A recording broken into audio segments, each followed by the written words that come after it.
Wheat stone सेतु, wheat stone bridge. ये wheat stone वैज्ञानिक का नाम है। इन्होंने एक ब्रिज बनाया, एक सेतु बनाया। क्या है वो सेतु, जरा देखिए। इन्होंने क्या किया, ये R1, R2, R3, R2, R3 और R4, यानी R1, R2, R3, R4, ये 4 प्रतिरोध को श्रेणी क्रम में जोड़ दिया।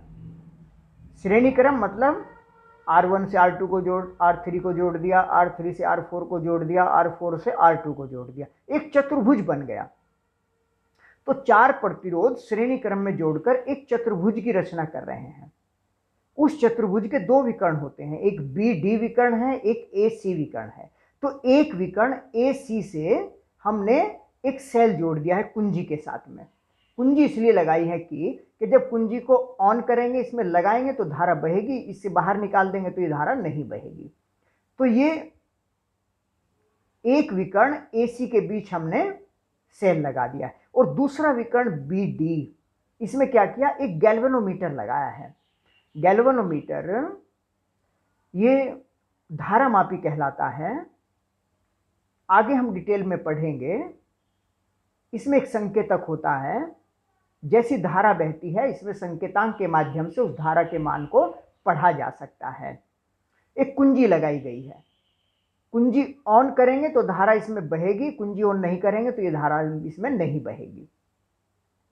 ये परिपथ, ये जो पूरा समायोजन है, ये व्हीटस्टोन सेतु कहलाता है। तो अगर पूछा जाए कि व्हीटस्टोन सेतु क्या है, तो व्हीटस्टोन सेतु 4 प्रतिरोध श्रेणी क्रम में जोड़कर एक चतुर्भुज की रचना करते हैं। उसके एक विकर्ण से धारामापी और दूसरे विकर्ण से अगर सेल जोड़ा जाए तो इस समायोजन को हम व्हीटस्टोन सेतु कहते हैं, व्हीटस्टोन ब्रिज कहते हैं। अब व्हीटस्टोन ब्रिज की एक होती है संतुलन की अवस्था। ये संतुलन की अवस्था का क्या मतलब है, जैसे हमने ये कुंजी लगाई हुई है, यानी ये परिपथ जुड़ा हुआ है और इसमें हमने कुंजी लगाई, यानी कि धारा बह रही है।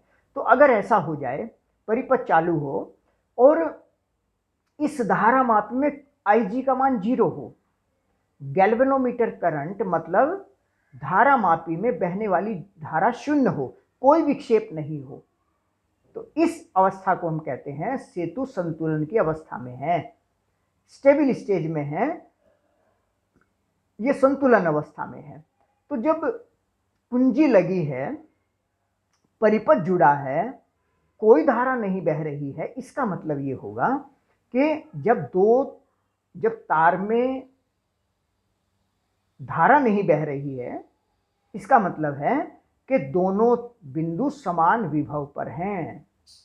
हम जानते हैं कि अगर ऊंचे नीचे विभव होते हैं तो उसमें धारा अवश्य बहती है।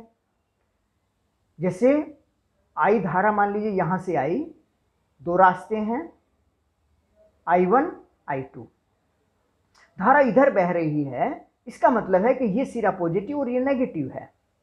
धारा I2 इसमें बह रही है तो ये सिरा पॉजिटिव, ये नेगेटिव है, और इसमें कोई धारा पे नहीं बह रही है। इसका मतलब है कि जितना विभव इसका है उतना विभव इसका है। B और D बिंदु समान विभव वाले हैं, समविभवी बिंदु हैं, आइसोपोटेंशियल पॉइंट्स हैं B एंड D। और B और D के बीच अगर विभवांतर ज्ञात करना पड़े तो विभवांतर 0 होगा, क्योंकि इसका विभव और इसका विभव समान है, तो विभव का अंतर 0 हो गया। तो B D के बीच समान विभव पर होंगे और इनके बीच विभवांतर 0 होगा।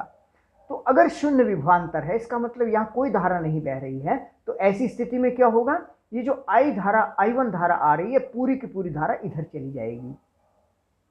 I2 धारा आ रही है, पूरी की पूरी धारा I2 इधर चली जाएगी। I1 धारा इधर से आई, I2 धारा इधर से आई, और यहां से जाने वाली धारा I बराबर I1 प्लस I2 हो जाएगी। तो ये अवस्था अगर है कि गैल्वेनोमीटर में 0 विक्षेप हो तो इसे हम संतुलन की अवस्था कहते हैं। और संतुलन की अवस्था में क्या होगा, BD एक ही बिंदु हो गए क्योंकि समान विभवी हैं, A एक बिंदु और दूसरा बिंदु B या D एक ही हो गए। तो जैसे R1 और R2 समांतर क्रम में हो गए, क्योंकि ये दोनों बिंदु एक ही हैं और ये बिंदु A एक है ही, तो इनके बीच R1 भी जुड़ा है, इनके बीच R2 भी जुड़ा है। तो जितना विभवांतर इसका होगा इतना ही विभवांतर इसका होगा।